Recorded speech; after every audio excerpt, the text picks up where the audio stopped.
부동산 뉴스 알려주는 남자 2021년 7월 다섯째 주 시작하겠습니다. 네, 금주의 원픽 기사로는요. 매일경제 7월 29일자 기사를 가져왔습니다. 투기를 16번 언급한 홍남기 부총리, 부동산 대책 없이 대국민 엄포. 네, 대국민 담화문이 최근에 지난주 한 주간 이슈였는데요. 매수를 자제하라, 그리고 투기를 엄단하겠다. 담화문인가 과연 협박문인가, 이렇게까지 지금 기사 나왔는데요. 홍남기 부총리 집값 관련 발언 한번 좀 살펴보시죠. 올 2월에 17일 날 글로벌 금융위기 당시 서울 아파트 가격 큰 폭 조정됐다, 이렇게 말씀하셨고요. 3월 26일 부동산 가격 상승폭 조금씩 줄어들고 전세가 하락도 나타나. 네, 3월 26일 날 전세가 하락도 나타난다고 얘기하셨는데 사실 이때부터 사실 전세가는 많이 올라가고 있었습니다. 이사 대책 이후 어렵게 부동산 시장 안정세가 자리 잡고 있다. 네, 안정세가 자리 잡지는 좀 않았고요. 가격 급등 후 조정 거친 경험 감안해 진중한 결정을. 이때부터 이제 추격 매수 이런 부분에 대해서 되게 조심하라는 메시지를 시장에 띄우기 시작했습니다. 서울 아파트 값이 2008년 금융위기 이전 고점에 근접하고 있다. 네. 세종 집값 하락 전환, 시장 심리, 기대 심리, 변동 가능성 주목해라 라고 얘기하셨고요. 주택가격 고평가, 향후 부동산 분야 취약성 확대 우려 21일 날 얘기하셨고, 집값 예상보다 큰 폭 조정될 수도 추격 매수 신중해라 라고 얘기를 하셨는데, 금주의 원픽 기사가 지금 몇 개를 제가 가지고 왔는데, 보시면 한국경제에서 7월 29일자 기사 똑같은 그 대국민 담화문 가지고 어떻게 썼는지 좀 보시죠. 단독 빌라 다 끼워놓고 공급 충분하다고 한다. 집값 뛴 것은 국민 탓이라고 하는 정부. 네, 이제 집값에서 많은 부분이 이제 수요와 공급이 깨져 있다라고 경제학 쪽에서 이제 얘기를 하니까 주택 공급은 충분하다. 그 원리로 올 서울 입주 물량이 8만 3천 가구. 그 중에 절반이 아파트가 아닌 단독임에도 8만 3천 가구 공급됐기 때문에 충분하다, 이렇게 얘기를 하셨고요. 막연한 상승 심리와 불법 거래가 문제다라고 얘기하시는데, 사실 17만 건 중에 의심 사례는 69건, 즉 사실 생각보다 불법 거래가 많은 것은 오히려 아니었다라는 것이 팩트로 나왔죠. 그리고 집값이 고점이다. 집값이 고점에 대한 근거도 사실은 정확하게 그 담화문에 없어요. 그냥 집값은 고점이고 향후 빠질 수 있다라고만 언급을 하시는데, 사실 그거에 대한 객관적인 데이터가 부족하다라는 기사가 연이어 나오고 있습니다. 마찬가지로 대국민 담화문 이번 주 금주는 아무래도 탑픽에 큰 문제다 보니까 집값 크게 떨어지니까 사지 말라라고 26번째 대책은 협박 아닌 호소냐, 협박이냐 호소냐, 뭐 이런 기사도 나왔습니다. 국민을 향한 협박과 호소, 집값이 큰 폭으로 떨어질 수 있으니 사지 말라고 하고 교란 행위는 엄단하게 하겠다. 부동산 실정에 대한 반성은 없이 집값 급등 이유를 국민의 기대 심리와 투기 수요 탓으로만 돌린다라고 이렇게 쓰고 있습니다. 마찬가지로 한국경제 7월 29일자 기사입니다. 경찰청장까지 부동산 교란 세력을 엄벌하겠다라고 얘기를 하고 있는데, 김창룡 경찰청장님이시죠. 그래서 부정 청약 등 부동산 시장 교란 행위에 집중 단속하겠다라고 밝힌 데 대해서 시장에서는 경찰이 검찰도 아니고 무슨 투기를 엄단을 이미 예고하는 것이 정책의 실패에 대한 것을 마치 규제만을 하겠다, 아니면 뭐 단속하겠다라고 약간 엄포 놓는 식이지 않느냐라고 이렇게 지적을 하고 있었습니다. 마찬가지로 금주의 원픽 기사 중에 이제 연결되는 내용인데요. 공유지의 비극을 막자라고 이제 홍남기 부총리가 말씀을 한마디를 하신 거에 대한 좀 꼬투리를 잡고 있어요. 근데 뭐 공유지의 비극은 사실 이때 나와야 될 말이 아닌데 이제 이 말을 쓰셨는데, 좀 자세한 내용 좀 말씀드리겠습니다. 그래서 윤희숙 의원께서는 빵 발언 넘는 망언이다, 이렇게 얘기하고 계신데, 이제 홍남기 부총리께서 부동산 시장은 혼자서 할 수 있는 일이 아니다. 정부 혼자 할 수 있는 게 아니고 시장 참여자 전부 그리고 국민 모두가 함께 고민하고 함께 협력해야 가능하다. 공유지의 비극을 막기 위해서 우리 모두가 공동체를 위해 지혜를 모아 협력해야 한다라고 얘기를 했는데, 이 공유지의 비극을 이제 그 비유를 든 것이 적절하지 않았다라는 지적이 좀 엿다른 겁니다. 공유지의 비극이라는 것은 특정한 주인이 없는 땅을 공동체가 마구 쓰다가 망가뜨리는 그런 어리석음을 나타내는 거고요.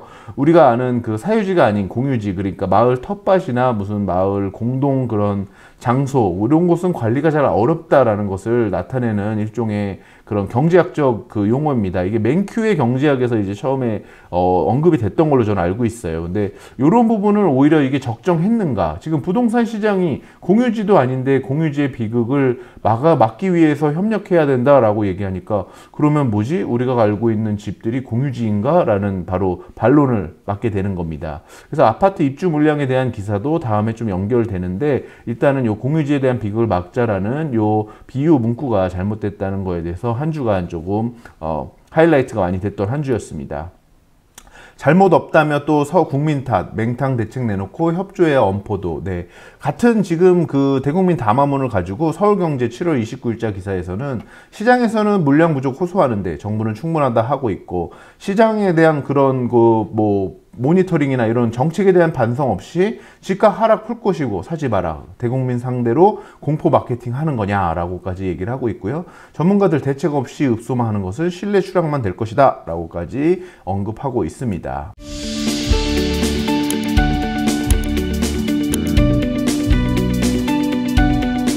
다음은 중앙일보 7월 24일자 기사입니다. 서울 아파트값 상승세 불붙었다. 네, 다시 아파트값이 지금 한국부동산원에 따르면 서울 아파트 매매 수급지수가 다시 6주 만에 반등하고 있다고 합니다. 그래서 거래 절벽 상황에서 매수 심리는 더 강해지는 것 아니냐라는 그런 기사도 나왔습니다. 서울경제 7월 24일자 기사입니다. 전국수 아파트 사자 심리 반등, 집값 신기록 행진 이유 있었네. 네, 매매 수급지수 방금 말씀드렸죠. 그래서 부동산원에서 발표하는 매매 수급지수의 전국적인 데이터뿐만 아니라 서울 그리고 수도권 일제히 상승하고 있다라는 것이 지금 집값 신기록 행진의 이유다라는 그런 기사였습니다.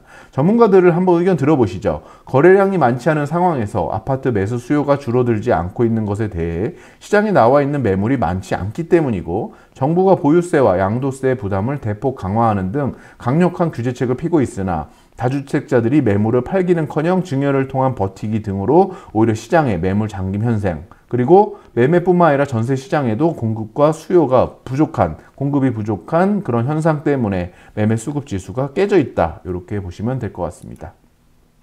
네, 다음은 동아일보 7월 24일자 기사입니다. 3기 신도시 청약, 저희가 지난주, 지지난주 계속 지금 사전 청약에 대한 기사들 나와서 소개시켜 드렸는데요.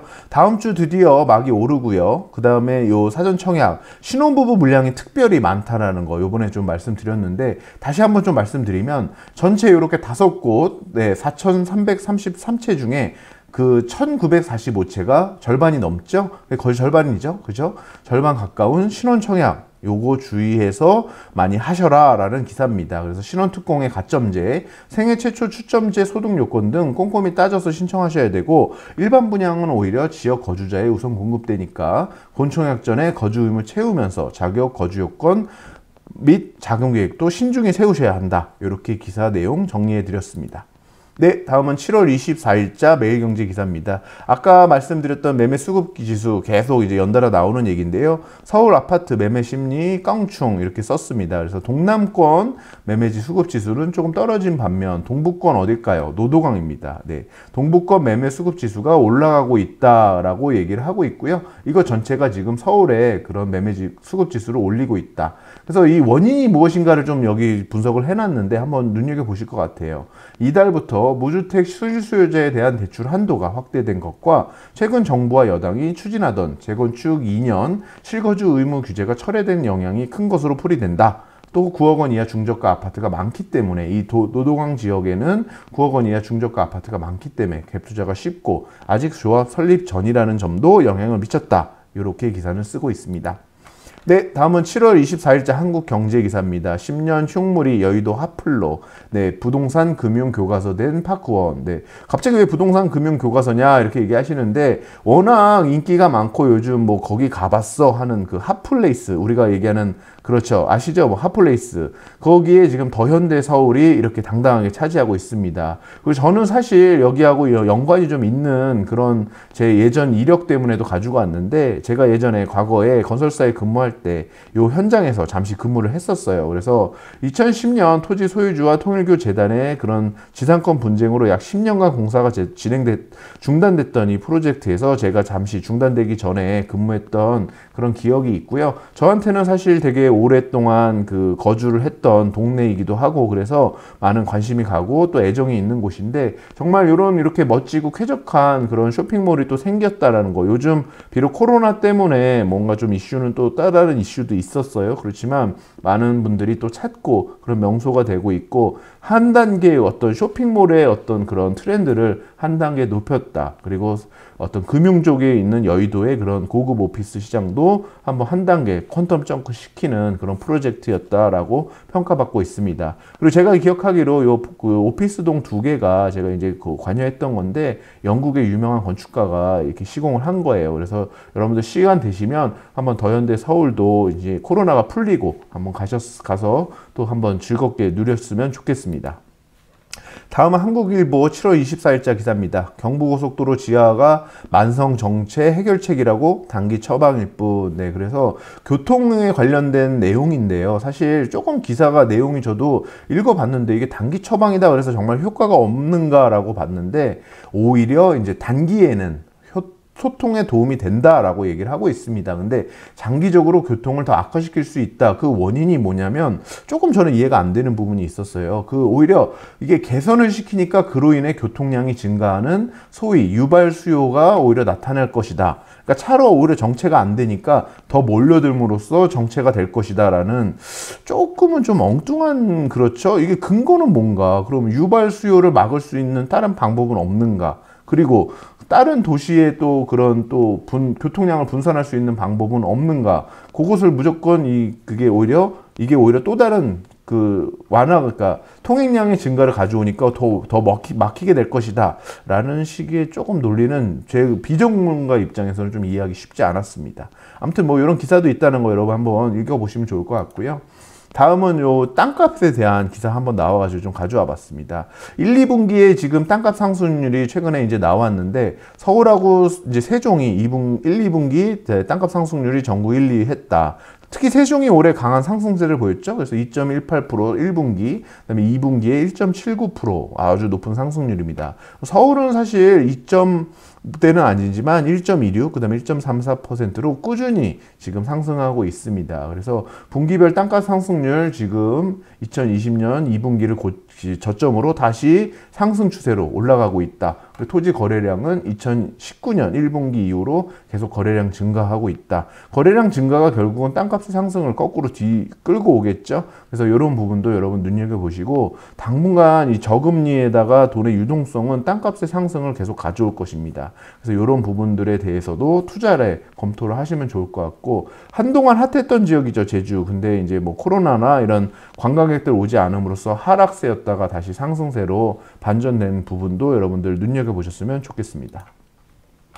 다음은 한국경제 7월 26일자 기사입니다. 네, 증여에 대한 부분 좀 가지고 왔는데요. 남편이 아내에게 2년과 13억 이체해도 대법원 증여 아니다 라고 얘기를 했는데 이거 무슨 소리야 이렇게 또 얘기하실 수 있으실 거예요. 보통 우리가 아는 세법상의 부부상 증여는 10년 기준으로 6억까지 증여세가 비과세 된다라고 많은 부분들 알고 계세요. 근데 부부간 현금 이동은 대부분 증여로 인정되지 않아 증여세 부과 대상에서 제외된다라는 대법원 판결이 나온 겁니다. 그래서 생활비 또는 자금 공동관리, 가족 생활비 지급 등 다양한 목적으로 증여를 인정할 수 없는 부분들이 있기 때문에 모든 것을 증여로 보지 않을 수 있다라는 조금 이 판결이 어떤 영향을 미칠지 좀 모르겠어요. 그래서 오히려 증여세 부과가 되지 않는 이런 부분들도 있다. 이렇게 해서 증여세에 대한 걱정이나 이런 부분들 조금은 완화하실 수 있을 것 같습니다.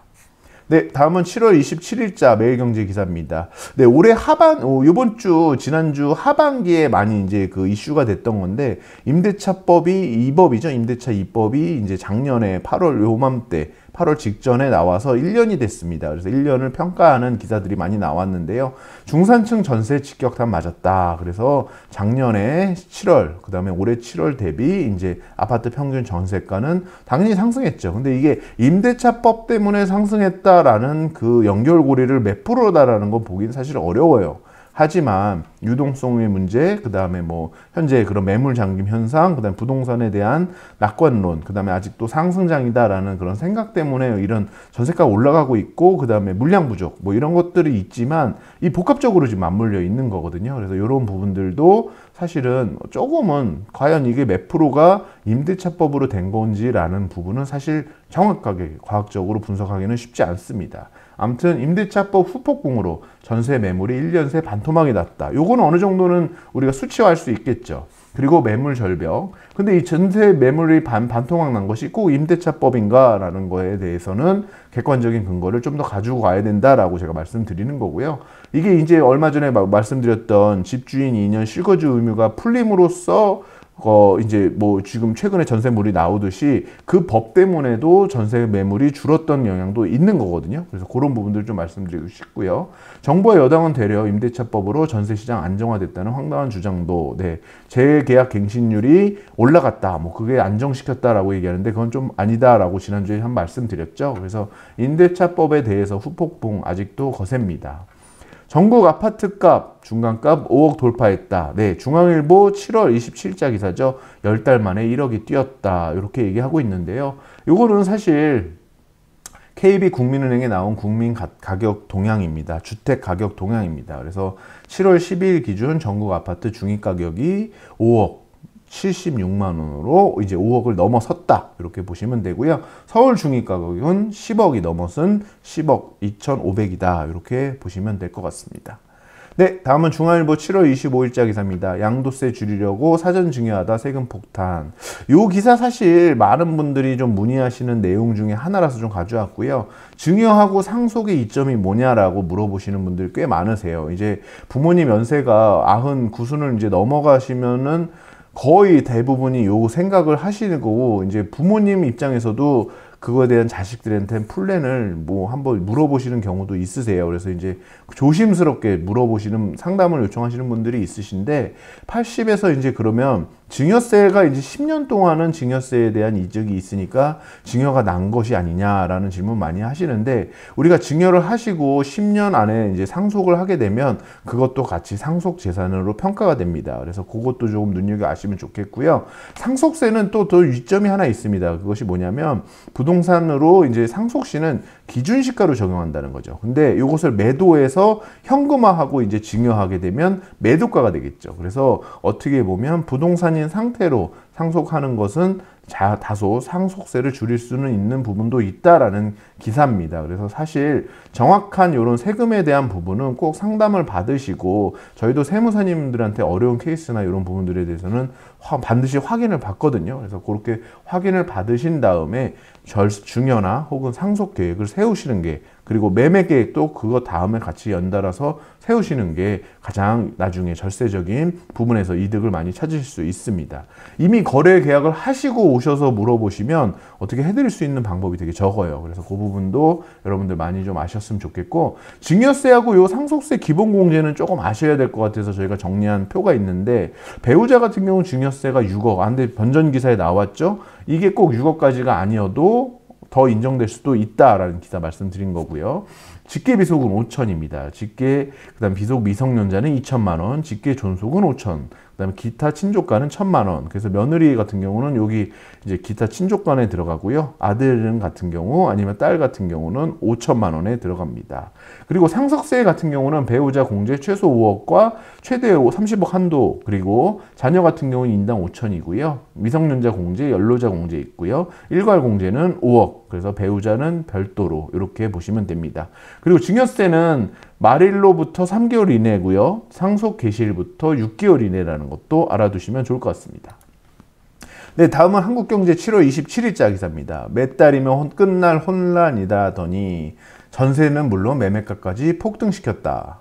네, 몇 달이면 끝날 혼란이라더니 전세는 물론 매매값까지 폭등시켰다. 임대차법입니다. 마찬가지로 임대차법 시행 1년에 대한 뒤돌아보는 거고요. 지난해 9월에 이제 전 국토부 장관이었던 이제 김현미 국토부 장관이 1989년 임대차 계약을 1년에서 2년 늘렸을 때도 4, 5개월 정도밖에 이제 시장에 혼란이 없었기 때문에 이번에도 몇 개월 있으면 안정을 찾을 것이다라고 얘기하고 있는데 아직 1년이 지난 상황에서도 시장은 너무나도 괴리감이 크다라는 기사였습니다. 그래서 거꾸로 지금 임대차 기간을 지금 2+2에서 또 6년에서 8년까지도 확대하는 걸 검토하고 있대요. 그래서 제발 이런 검토는 조금 정말로 그 효과가 어떤 거 가져올지 면밀히 좀 살피신 다음에 했으면 좋겠고요. 뭐 전세가는 당연히 올라간 거 여러분들 뭐 이거는 수치로 보지 않아도 체감으로 실감하고 계실 거예요. 그래서 이런 부분들 빨리 해결되는 대책이 나와야 되겠습니다. 매일경제 7월 27일자 기사입니다. 매년 4% 안팎 오르던 서울전세, 임대차법 시행 후 27% 급등, 네, 폭등이라고 썼네요. 그래서 임대차법 1년 그 지난 후폭풍에 대한 그런 평가하는 기사가 요 주 후반에 많이 나왔는데 1년 새 전세 상승폭이 6.5배 커졌고요. 집주인이 들어와서 산다는 말만 안 해도 감사할 따름이다 라고까지 이렇게 했습니다. 서민의 주거 불안이 오히려 되게 커졌고 전문가들은 시장 질서 파괴하는 임대차법 빨리 폐지해야 된다 라고 이렇게 말하고 있습니다. 그래서 전세가 이전하고 이후 이렇게 비교해 놨는데 사실 좀 씁쓸해서 이거 말씀드리기도 좀 그래요. 그래서 이런 부분들 올 하반기하고 내년 초까지 물량 부족하다는 거, 서울의 일부 지역 특히 서초나 강남권 일대에 물량 부족하다는 거 저희가 몇 주째 말씀드리고 있습니다. 그래서 전세 그 기간에 구하셔야 되는 분들 꼭 신경 쓰셔서 미리미리 알아봐 주셨으면 좋겠습니다. 네, 다음은 7월 27일자 매일경제 기사입니다.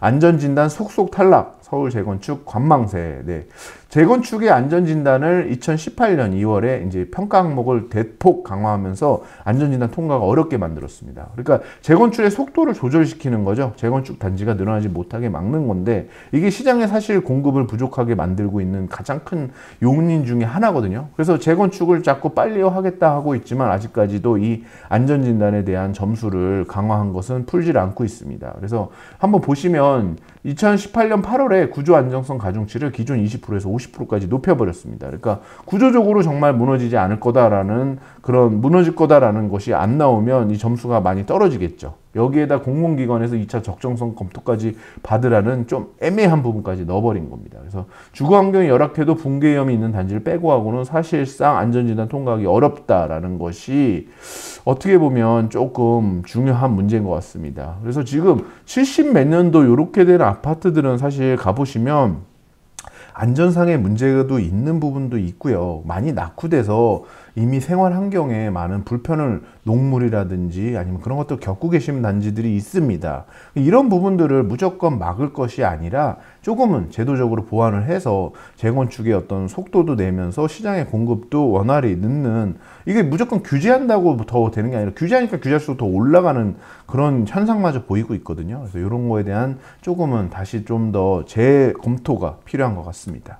네, 다음은 7월 28일자 매일경제 기사입니다. 오세훈표 용산 속도전, 공공주택 줄이고 초고층 업무지구 넓힌다. 네, 오세훈 시장은 예전부터 이 용산에 대한 계획을 많이 가지고 왔어요. 그래서 여러분들 아마 이 시장이 이제 연임이 된다면 이 부분 분명히 사업을 만들려고 하실 것 같고, 용산 전자상가와 국제 업무지구 연계 개발, 이것의 계획을 지금 자꾸 세우고 있는 겁니다. 그래서 서울시가 국제 현상 공모를 하겠다라고 해서 그것이 이제 물거품이 되나 했는데 오히려 행정비용 줄이고 시간 단축하겠다, 곧바로 가이드라인은 내놓겠다라고 얘기를 해서 다시 속도가 올라가는 듯한 지금 모습이 나온다라고 기사가 되고 있습니다. 사실 대한민국에서 알짜고 어떻게 보면 뭐 뉴욕의 센트럴파크에 비하는 그런 입지를 가지고 있다라고까지 평가되고 있는 용산입니다. 근데 이 용산의 또 한계가 어느 정도는 있어요. 하지만 또 용산을 잘 개발해야 될 부분도 있고요. 용산이 지금 딱 그 미군 기지가 가지고 있던 그 자리가 상당히 교통정의 단절점이었습니다. 그래서 이 강북 도심권과 강남을 잇는 중간의 용산이 어떻게 개발되느냐에 따라서 향후 집가나 아니면 그런 거주 환경 이런 것도 많이 바뀔 것입니다. 그래서 여러분들 용산에 대해서는 꼭 다시 관심을 가지시고 투자를 하시면 좋을 것 같습니다.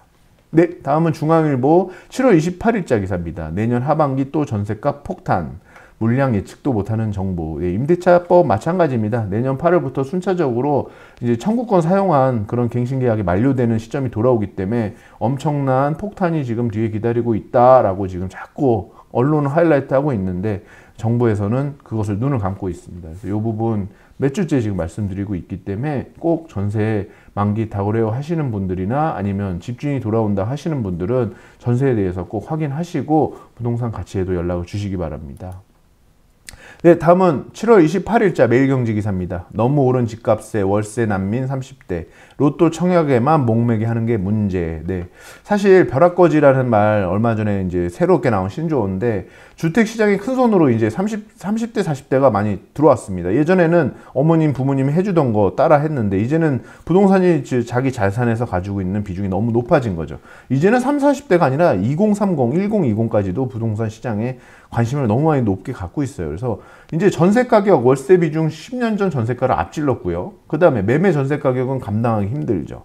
청년층 월세 시장으로 내몰렸고 전세 앞으로도 없어지지 않을 거고 갭 투자 방식으로 여전히 계속 집을 살 것이고 새로운 혁신이 필요한 주택 시장인데 사실 많은 제도나 이런 것이 나오긴 쉽지 않습니다. 아파트 지분 공유도 좋은 대안이다라고 이제 송인호 KDI 경제전략연구부장님께서 말씀하시는데 아파트 지분 공유는 사실 대한민국에서는 조금 통하기 어려운 제도입니다. 우리는 자신의 토지에 자기의 혼자 이름을 붙는 것을 원하고요. 집에 대해서도 마찬가지로 지분 투자보다는 자신이 가지고 있는 혼자 가지고 있는 혹은 부부가 가지고 있는 아파트를 부동산을 선호하는 그런 과거에부터 우리 전통적인 습관이 있기 때문에 지분이라는 것으로 무슨 주식의 지분을 산다든지 이렇게 주가를 산다든지라는 개념으로 부동산 투자가 아직은 들어오지 않고 있습니다. 그래서 이것이 시행되는 데는 많은 또 제도나 보완이 좀 돼야 될 것입니다.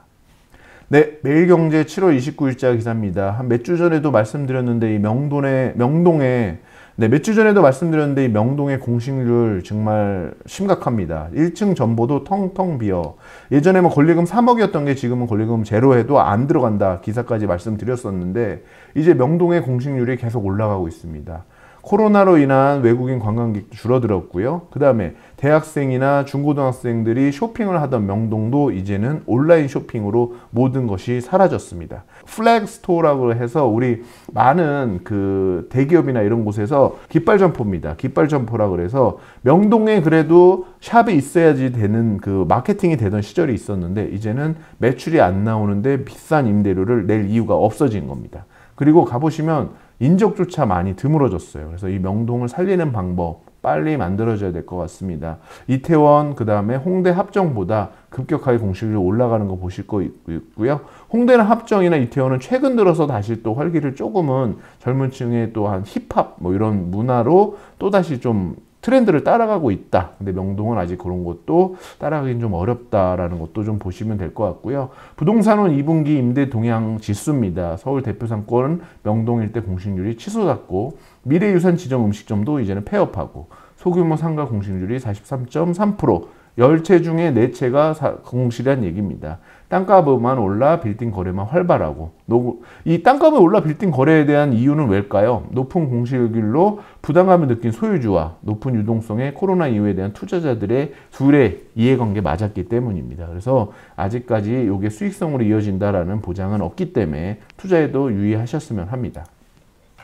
네, 마찬가지로 명동에 대한 한국경제 기사 한번 보시죠. 명동 가게 10곳 중 4곳 텅텅. 아까 말씀드렸죠. 소규모 상가 40%가 공실률이다. 그래서 10곳 중에 4곳이 지금 공실이다.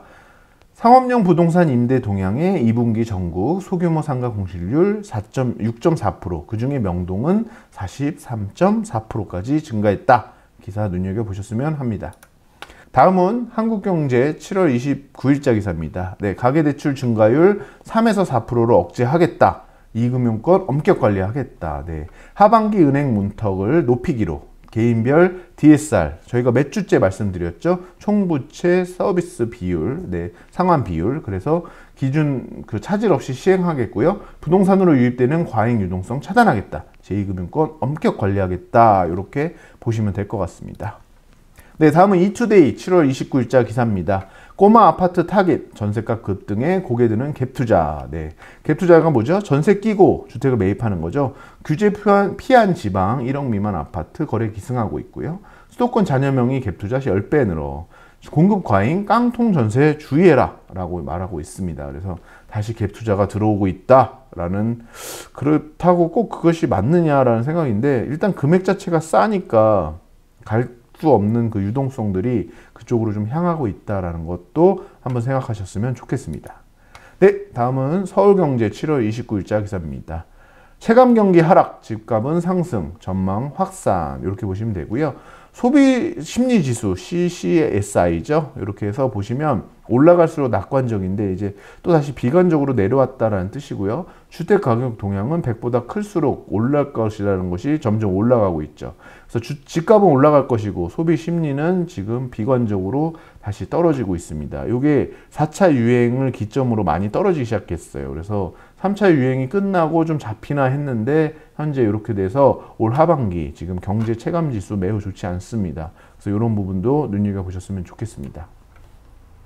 다음은 서울경제 7월 30일자 기사입니다. 비수기에도 서울 전세가 상승률 1년 만에 최고. 네. 전세가에 대한 얘기 계속 꾸준히 말씀드리고 있어요. 그래서 여름 비수기인데도 전세가는 2년 연속 꾸준히 상승폭을 키우고 있고 새 임대차법 시행 이후 현재까지 쉼없이 오르고 있다라고까지 말하고 있습니다. 그래서 올 하반기에서 내년 초까지 전세가 앞으로 더욱더 눈여겨 지켜보셔야 된다 계속 말씀드리고 있습니다. 다음은 7월 30일자 서울경제 기사입니다. 조금 씁쓸한 기사인데요. 네, 벼락거지 나왔습니다. 현재 전세가가 4년 전 매매가보다 올랐습니다. 그래서 4년 전에 집을 산 사람들은 이 전세가 이상을 벌었겠죠.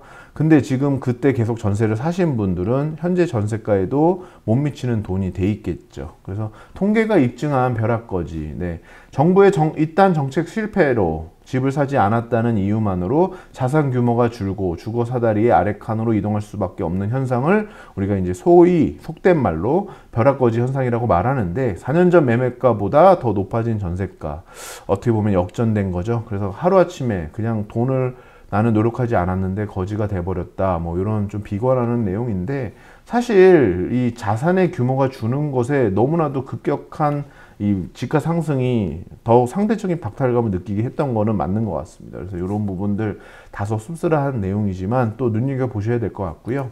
다음은 7월 30일자 한국경제 기사입니다. 집은 사유재산인데 공유지의 비극에 빚된 홍남기. 그래서 사실 부동산 공공재론, 지금 현재 여당의 이런 뭐 몇몇 정치인들에 대한 그런 이제 집에 대한 혹은 부동산에 대한 그런 말을 좀 이렇게 잡아왔는데 사실 이것이 소득주도 성장을 기본으로 하고 있고 그 다음에 다수의 포커스가 상위보다 하위나 이런 그런 복지 개념에 포커스를 맞추고 있는 정책적인 이슈가 있다 보니까 이런 공공재론에 가까운 쪽에까지 가는 건데 사실 부동산이라는 것은 공공재론에 가까울수록 시장, 자유시장 경제에서 위반되는 내용입니다. 그래서 저는 토지 공개념이라든지 부동산 공공재론이라든지 이런 개념은 이미 소련에서 몰락한 개념이다라고까지 좀 말씀드리고 싶고요. 부동산에 대해서 그래서 관심을 가지고 우리가 투자를 해야 되는 이유고요. 그것에 대한 정부의 정책도 면밀하게 검토돼야 되지만 그 정부의 정책에 무조건 신뢰하는 것이 아니라 본인의 판단 기준을 가지고 투자를 하셔야 되지만 본인의 자산을 지키실 수 있습니다. 그래서 그런 부분들 꼭 눈여겨보셨으면 좋겠고요. 이런 내용은 그냥 한번 읽어보셨으면 하는 내용입니다. 네. 이렇게 올 하반주도 저희가 많은 그 이슈들 많았는데 시장에 그 가십거리도 있었고요 했죠. 하지만 또 한 주간 또 많은 뉴스들 정리를 좀 해봤고요. 다음 주도 또 어떤 일이 이제 8월입니다. 그래서 본격적으로 이제 휴가들 떠나고 하실 것 같은데 8월이 지나면 또 무슨 계절이죠? 찬바람 불어오는 전세 계절 돌아옵니다. 그리고 매매 계절 돌아오겠죠. 올 하반기 주택시장 그리고 부동산 시장의 동향들 여러분들 요 세금 그리고 올해 바뀌고 내년에 바뀌는 세금들 그리고 부동산의 정책들 꾸준히 저희 부동산 뉴스 알려주는 남자를 통해서 모니터링 하시고 투자의 방향 세우시고 궁금하시거나 문의사항 있으시면 언제든지 편하게 저희 부동산 중개법인 가치로 문의하시고 상담 받으시면 좋겠습니다. 한 주 열심히 고생하셨고요. 다음 주에도 더욱더 알찬 기사로 찾아뵙겠습니다. 감사합니다.